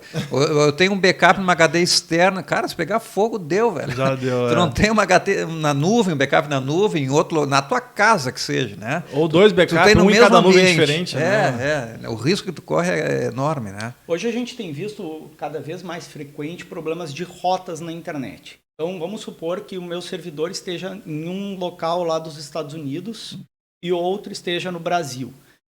E o meu servidor principal, onde ficam instalados lá o meu sistema, é nos Estados Unidos, e ele precisa se comunicar com a prefeitura daqui, com o Cefaz, etc. Às vezes, a rota onde essa comunicação acontece, e é rápida, ela está comprometida. Caiu um link, caiu alguma coisa, uma estrutura, um cabo rompeu, alguma coisa assim. Esse meu servidor não está mais conseguindo chegar na prefeitura X. Então, até isso, tu precisa ter de contingência. Então, não adianta tu ter um servidor ou 2 servidores no mesmo data center, como tu estava dizendo. Tu precisa ter em data centers de localizações, países diferentes, não simplesmente cidades. Às vezes precisa ser países diferentes para que tu consiga driblar também os problemas que estão cada vez mais recorrentes com rotas, né? Sim. A gente tem visto agora problemas, sanções na Rússia em função da guerra. Então, hoje em dia, os russos estão conseguindo ainda usar o Facebook e o Instagram, pelo que eu fiquei sabendo, não fui muito atrás, mas através de VPNs. Assim, eles precisam driblar aquelas rotas que eles usavam tradicionalmente para conseguir ter acesso a essas redes. Se eu tivesse num data center russo, tava com problema. Eu tava com problema. Sim. Dizer uma coisa, cara, além desses riscos que a gente trouxe aí, né? Quais dificuldades que tu encontra dentro do teu nicho de atuação, assim, né? Enfim, teu momento atual, o que você está enfrentando ali enquanto empreendedor para continuidade do negócio, para expansão? O que tu pode contar, assim, até o pessoal também saber mais a parte difícil, né? Porque a gente está olhando assim, foi um desenvolvimento e tal, mas conta um pouquinho pra gente aí. Então, desde essa mudança de jogo que teve lá em 2015, quando Porto Alegre começou a emitir as notas fiscais de serviço, então foi o grande ponto onde a gente resolveu, vamos escalar. Vamos colocar o nosso sistema para vender em grande escala, para muitas empresas. E claro que tempo, dinheiro para investir sempre... E vai e não volta muitas vezes, né? Sim. Então, tu tem uma curva de aprendizado muito grande para conseguir achar o caminho certo. E hoje a gente ainda está com um desafio muito grande para conseguir escalar o nosso negócio. Então, evidentemente, eu poderia ficar aqui reclamando de concorrentes. Porque o concorrente X ele investe muito mais do que eu, ou o Y investe muito mais do que eu. Eu entendo que um mercado com concorrente não seja de todo ruim. Eu prefiro um mercado com concorrente do que um mercado sem concorrente nenhum. Pelo menos eu tenho com quem disputar a cultura. Ensinar para o cliente para que a gente serve. Ele já sabe, ele já vem pronto. Não, e outra, o teu mercado com certeza também é mais divulgado. Por exemplo, compliance, cara. Por isso quero que tenha um monte de gente falando sobre compliance. Muita gente nem sabe o que é compliance, não sabe o que é LGPD. Então, quanto mais pessoas sabem, mais clientes tu vai ter, mais pessoas vão... Exato. Né, divulga o tema em si. Chama a atenção para aquele tema. Não, isso é realmente importante. Está todo mundo falando disso. Isso. Né? Só que, por outro lado, a gente é uma empresa web totalmente online e o nosso objetivo era vender de forma online também. Então, a gente vem tentando achar formas de fazer essas vendas pelo Face Ads, Google Ads, aquela coisa toda. E é muito difícil, é muito complicado. Eu poderia dar aqui, trazer uma outra analogia, né? Porque essa parte da TI, ela tem elementos técnicos muito chatos, muitas vezes, e as pessoas acabam perdendo interesse. Então, eu prefiro trazer analogias porque fica mais fácil. E eu vou trazer uma analogia real, de novo, de como funcionam esses anúncios. Né? Então, um anúncio. A gente está querendo, eu tenho uma casa na praia, a gente quer trocar nossa mesa de jantar lá na casa da praia. O que eu fui fazer? Eu fui no Google e digitei mesa de jantar 6 lugares. A partir desse momento em diante, o meu Face e o meu Insta começaram a mostrar anúncios de lojas de imóveis a dar com pau. Eu abro, é imóvel, eu abro, é imóvel. O engraçado disso, e esse é o ponto, é claro que eu acionei anúncios de lojas de imóveis, mas eu recebo anúncio de sofá. Eu recebo anúncio de mesa de 4 lugares, eu recebo anúncio de mesa de 8 lugares. E, de certa forma, eu não consegui aproveitar nenhum dos anúncios que apareceram para mim. E aí tu me pergunta, mas tu fez de propósito? Eu fiz de propósito. Eu poderia ter ido numa aba anônima para não acionar nenhum anúncio. Mas eu fui numa aba normal porque eu queria ver anúncios de mesas de 6 lugares. E esses caras, eles gastaram dinheiro comigo com coisas que eu não ia comprar, não quero, não tenho... Questão de ser assertivo, né? Dificuldade. E aí tu me pergunta, mas é uma falha deles em direcionar a venda melhor? Chega um ponto onde não é uma falha deles, é uma falha do mecanismo em si. Então, se tu não tiver muito dinheiro, é como se fosse uma panfletagem. Antigamente a gente ia pra rua com 5.000 panfletos, mandava um cara lá panfletar numa sinaleira. Quantos daqueles caras realmente vão comprar de ti? Né? Então, assim, quantos daqueles não vão amassar direto e não vão jogar fora? Acho que é a maioria. A publicidade online, digamos assim, é uma panfletagem. Não deixa de ser, a grosso modo falando, né? Então, assim, só que ela é cara.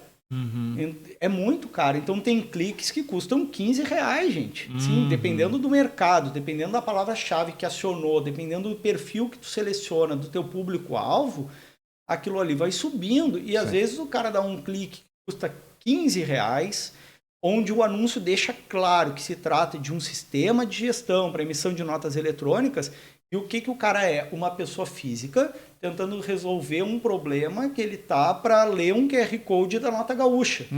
Sabe? Aquele... Eu quero cadastrar aqui, quero fazer aqui meu QR Code aqui. Como é que eu faço para me cadastrar na nota gaúcha? E acionou o meu anúncio. Entendi. Então, assim... É desafio, né? Pensando assim, eu não tinha essa noção, mas realmente existe uma falha. É difícil você ser assertivo. Ou você restringe demais, aí tu não aparece. Né? E já aconteceu comigo. Porque como é que a pessoa vai colocar lá? Sistema de gestão que emite nota fiscal. Cara, dificilmente o cara vai falar isso. Ela vai falar software financeiro, qualquer coisa do tipo. E já aconteceu comigo, de eu achar a palavra-chave perfeita. Então tinha lá uma palavra-chave que essa palavra-chave está me dando resultado, ela é cara, mas eu vou botar R$5.000 nela. Porque é uma fábrica, é uma mina de ouro essa palavra-chave. Uma palavra. Ninguém digita. Eu botei R$5.000 naquela palavra-chave, quer dizer, a pretensão, nunca botei R$5.000 direto, né? A gente vai botando aos poucos. Mas eu botei, a pretensão era gastar R$5.000 e o Google não deu o jeito de gastar nem 300 no mês, porque não tinha procura aquela palavra-chave. Então tem esse problema. Às vezes tu encontra a tua palavra-chave, mas ela não ativa os teus anúncios porque ela não é muito procurada. Daí é meio... Aí tu vai ter que começar a procurar meios alternativos. Aí também a gente não trabalha com marketing com nada, a cabeça fica só... Exato. Então aí eu comecei a procurar pessoas SDRs que chamam, né, hoje em dia, que são especializados em fazer prospecção, para que eles, através de ferramentas digitais, né, tipo plataformas como, por exemplo, LinkedIn, que não Face, Insta, etc., consigam prospectar e consigam fazer um contato que não seja aquele contato de 0800, a pessoa ligar para ti e te encher o saco, mas que seja uma coisa mais efetiva e que consiga, de certa forma, trazer potenciais clientes para dentro da Fluidez. Mas é realmente porque é uma dificuldade em função de que aí sim, um concorrente que tem muito mais capital que a gente, faz diferença, cara. Ele vai gastar 100 mil reais ou muito mais dinheiro no Google. E aí o que acontece? Aquele orçamento que tu está jogando realmente dinheiro fora. Fica mais evidente ainda, né? Mas ele pode. Então, assim, ele vai gastar 100 mil reais, mas daqueles 100 mil reais vai vir muito cliente. Não, mas eu falo tu acha que tu tá gastando dinheiro, porque como é que tu vai competir com um cara Exato. que gasta 100? Agora, se ele gastar 100 mil reais e tiver 5% de aproveitamento e eu gastar R$1.000 e tiver 5%, os 5% deles vão ser muito maiores que os meus. É isso que eu quero dizer. Sim. Então, assim, essa é a equação, né? É difícil de escalar nesse momento. E é um leilão. Então, esses anúncios online, de certa forma, a gente está disputando um leilão atrás daquilo. Então, eu estou disputando com esses grandes concorrentes o preço de cada clique. E aí, tu começa a pensar assim, mas eu não tenho cacife para disputar com esses caras, não adianta. Então, eu vou achar uma forma que contorne esse problema de uma forma criativa, que é o que a gente está procurando hoje. Ou eu vou ter que investir a mesma coisa que meu concorrente está investindo. Sim. Então, não, é pesado. E a própria... as pessoas não têm muito a cultura. Eu sou um cara extremamente de gosto de pesquisar, cara. Tudo que eu compro, eu vou, pesquiso a fundo. Eu já tive aqui no escritório o software também de gestão. E, cara, eu pesquisava 5, 7, entrava, testava, para ver o que tinha que adequava mais. Da de Cacau também. Porque tinha até... Eu encontrei tipo um software tipo esse, a Fluidez, mas que tinha muito para a indústria, que daí eu conseguia colocar até a receita do meu bolinho, e quando eu mandava produzir o bolinho, já tirava do meu estoque. Automático. Então já tinha tudo ao mesmo tempo, e um preço bom também, acessível. Mas as pessoas normalmente não têm essa cultura de ficar pesquisando e vendo o que é melhor de custo-benefício e adequado para tu. Olha lá, não, esse aqui, eu acho que pode ser esse aqui mesmo. Vai. Você joga muitas vezes até pela questão de preço, né? Preço não é barato, também, vai. Exato. E aí depois, mas ele não me atende assim, mas tu não olhou antes, cara. Preço é uma coisa... É muito subjetivo. O preço nessa parte de produtos digitais, preço e valor, ele tem uma peculiaridade. Porque assim, tem muita gente hoje que anuncia os seus produtos de forma ilimitado me quebra. O ilimitado me mata, porque não existe nada ilimitado. Não. Assim, você pode emitir aqui notas fiscais de forma ilimitada. É mentira. Não pode, não tem como. A não ser, é limitado de certa forma. Então, assim, ele não coloca um número naquela propaganda dele, ele diz que é ilimitado, mas ele só vai te oferecer a possibilidade de mandar notas de forma avulsa. Sim. Então, para tu mandar, tu já tem uma limitação, porque tu vai demorar para conseguir mandar aquela nota. No mês tu não vai mandar, já fizeram esse cálculo, que no mês você não vai conseguir mandar mais que X. Então pronto, então assim, não é ilimitado. Agora, eu tinha pensado nisso também. Na Fluidez, o cara pega um arquivo de Excel com 5.000 notas fiscais, então pensa assim, literalmente isso, tá? Um arquivo de Excel, na verdade um CSV, onde cada linha vai ter as informações de uma nota. Então na coluna A lá vai ter o nome, na coluna B o CPF, etc. Importa. Então ele pega um arquivo com 5.000 notas, sobe para o sistema e fica acompanhando a tela de progresso rodando ali. E o sistema vai mandar aquelas 5.000 notas fiscais. Demora mais ou menos 5 segundos mais ou menos por nota, porque às vezes menos e às vezes um pouquinho mais, dependendo, porque... Da própria fazenda, né, meu? Da fazenda da fazenda, das prefeituras, quando é nota de serviço, mas tem também a coisa assim, ele quer mandar e-mail, então ele coloca lá no campo e-mail que quer mandar para um e-mail. Mas às vezes ele coloca que quer mandar para 10 e-mails. Então, cada coisinha vai, né? Então, às vezes a gente considera uma média legal aí de 5 a 6 segundos cada nota fiscal. Então, essas 5 mil notas fiscais ele vai conseguir dar vazão em menos de um dia. E isso é uma coisa assim, não tenho como ter um serviço ilimitado no momento em que eu estou disponibilizando um canhão de notas para um cliente que pode emitir, como já aconteceu lá na Fluidez, 42 mil notas fiscais num mês. Então Sim, nota. É nota. Então, evidentemente, eu não posso cobrar... Mais de 10 mil notas por dia. Sim. Tem como dizer ilimitado. 42 mil por mês. Por mês, não, no mês. 30 dias, 10 mil... tá certo. Não, então, 10 por dia. Não, 10 mil por dia daria 300 mil. Mil. Mais dois. Isso, desculpa. Advogado, desculpa. Eu vou cortar essa parte pra não passar vergonha. Mas vou cortar, não, deixa. Tem que ter também.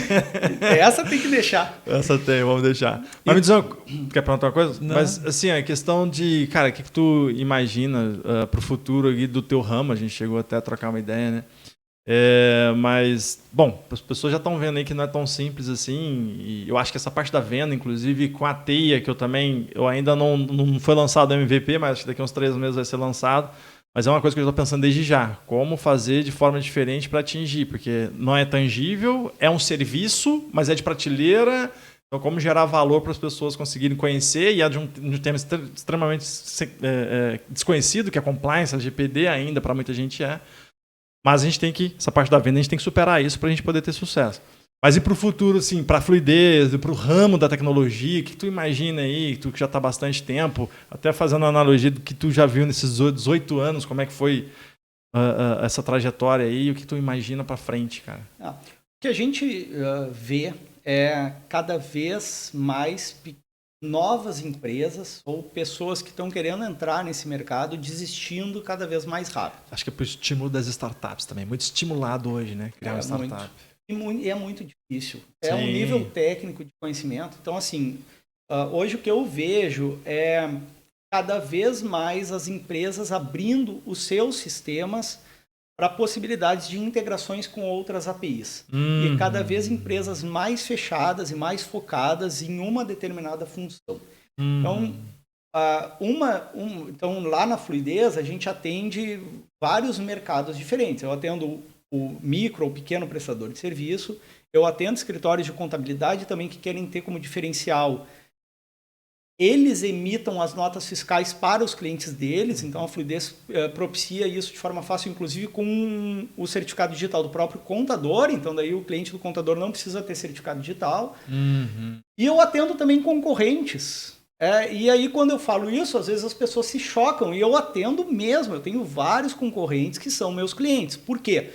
Porque tu ter o conhecimento técnico para tu conseguir comunicar com o web service de uma prefeitura ou de uma secretaria da Fazenda para fazer a comunicação e envio de uma nota, uma validação de uma nota, não só tu tem que ter um conhecimento técnico grande, como tu tem que ter um conhecimento específico para esses web services. Então, tu vai ter que ler uma documentação que normalmente é ruim, mal feita, que não deixa claro muitas coisas, e aí tu vai ter que ir para o método da tentativa e erro, e aí tu vai ficar horas ali debruçado. Dias, meses e horas. E o grande problema é que às vezes tu vai conseguir comunicar com a prefeitura de Porto Alegre. Mas a de São Paulo é completamente diferente. A de Belém do Pará é outra, entendeu? Então, tu vai ter que gastar de novo para a prefeitura de São Paulo, para a prefeitura do Rio, para tu querer trazer escala nacional para o teu produto. Então, assim, o que eu vejo com bons olhos, inclusive, as pessoas. Então, assim, eu tenho concorrentes que usam as minhas APIs. Então, eu libero a API, ele não usa o meu sistema de gestão, mas ao invés de comunicar com a prefeitura, ele comunica com a Fluidez de uma forma bem fácil. A Fluidez faz a assinatura. Faz a parte no back ali, tudo que ele precisa que volta para ele. Volta para ele pronto de uma forma fácil de receber, ou seja, já vai um link, já vai não sei o que, né? Em meia hora, ele consegue gerar uma nota fiscal com o sistema dele. Então, eu vejo isso cada vez mais frequente. Então, assim, vai ter a empresa que vai fazer o CRM, vai ter a empresa que vai fazer a emissão da nota, vai ter a empresa... Cara, eu não tinha pensado nisso também, mas faz todo sentido, pelo pouco que eu tenho estudado também. Eu acredito que o movimento seja esse para o futuro mesmo, né? Que as pessoas... Existem muitos softwares que são para uma coisa específica, né? E daí, por exemplo, eu tenho um software financeiro, eu tenho um software de RH, eu tenho um software de compliance, eu tenho um software, sei lá, de vendas. E aí a empresa acaba tendo um monte de empresas, de softwares ali que são utilizados para fazer a sua gestão.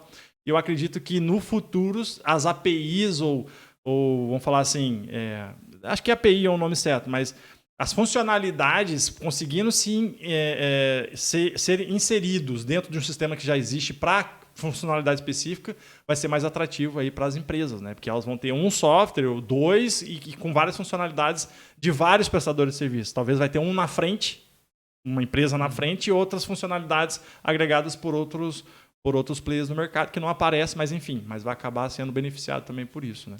Rafael, me diz uma coisa, nós conversávamos lá atrás sobre essa questão dos softwares de prefeitura e tudo mais e tal, e da evolução que teve nas linguagens, né, até hoje. Tu nota que no poder público isso tem uma resistência ainda para mudanças e tal? Eu te falo por experiência própria, tá? Nós temos um aplicativo da própria Prefeitura de Porto Alegre aqui, que agora andou mudando, mas até pouco tempo atrás era um aplicativo que tu tinha que fazer uma informação legal e passar para eles, CTF Web, se não me engano, que ele só rodava num determinado Windows 7, Windows não sei o quê, e houve a evolução dos Windows e esse programa não se adaptou, cara. Então, assim, tu tava com Windows 10, não rodava essa porcaria, tu era obrigado a ter um computadorzinho lá com Windows 7 para poder rodar esse aplicativo, porque tu tinha que prestar conta para a prefeitura e não tinha outro jeito de fazer. Essa evolução do poder público nessa questão das linguagens e tal, tu acha que estava ou está alterando, ou eles ainda estão trabalhando no passado com isso? Ainda é bem lento, né? É muito lento, é difícil, eu entendo as dificuldades, porque muitas vezes eles não têm pessoal, porque pensa a quantidade de conhecimento que a pessoa tem que ter para desenvolver um sistema como o nosso. Por exemplo, se ela for hoje começar do zero e querer construir um sistema similar ao da Fluidez, ela vai ter que ela vai ter que conquistar aprendizados em várias áreas da programação, por exemplo, em várias áreas da tecnologia. Até do próprio setor, né? Você tem que ter conhecimento do setor que você atua. Inclusive de infra, né? Aonde eu vou colocar esse meu sistema funcionando, aonde não vou. Então, assim, eu sou o programador PHP, tudo bem, só programador, só, entre aspas. Já é um universo enorme, né? Programador em PHP, tu vai saber fazer isso, isso e isso, mas a outra parte do sistema que precisa disso, daquilo, tu sabe? Não, isso já não é comigo. Então, assim, vamos falar, DBA, aquele cara que é especializado em banco de dados, o programador back-end, que é aquele cara, o front-end. Então, assim, aí tu vê o órgão público, em determinado órgão, ele contrata um programador. Mas qual? Full stack. Full stack que é perigosíssimo. Né? Eu sou programador full stack. O full stack é a Barça dos programadores. O full stack, o cara diz que sabe tudo. Na verdade, não sabe. Ele arranha em todos os lugares, mas não sabe nada profundamente. Eu quando me pergunto se tu é programador full stack, cara, depende do que tu entende por full stack. Né? Se o teu full stack é umas 6 linguagens ali, eu sou. Muito mais do que isso, não. Então, assim, é difícil, né? Então, assim, tem muitas licitações, tem muitas coisas acontecendo e as licitações são complexas, aí as empresas impugnam, fazem isso, fazem aquilo, entra recurso, não sei o que, acaba perdendo tempo. Depois tem que renovar aquela contratação dali a 1 ano, 2 anos, 3 anos, 5 anos. Então, tem algumas barreiras legais aí também. Inclusive, a própria ineficiência do serviço público, não generalizado, obviamente, mas, cara, a cultura do serviço público é um problema. Né? De você fazer o básico. Você faz o básico. Você não faz. Não é uma empresa privada que você tem que mostrar excelência para poder a coisa. Não estou generalizando, mas se existe essa ideia para todos que o serviço público não funciona além do básico. Eu acredito também pela questão da gestão, né, do poder público. Então. Porque tu tem toda uma troca de estabilidade. Não, assim, uma troca de partido político, né, cara? Então, assim, hoje é um partido muda político. Cada 4 anos. Exatamente. Então, como é que tu vai programar isso? Então, tu imagina assim, hoje a cultura que tem para fazer funcionar a fazenda é esta. Daqui a 4 anos tu não sabe se vai ser essa. E aí tu não consegue fazer uma programação porque tu tem que fazer uma licitação, isso demanda tempo, tem que chamar um profissional, ele teria que estar preparando já as mudanças que tu vai fazer para o ano seguinte, ou para daqui a 2, 3 anos, ou para daqui a 4 anos. Né? Então, já tinham que estar pensando daqui a 4 anos para frente. Aí entra um novo partido e diz, não, apaga tudo, vamos começar o nosso do zero.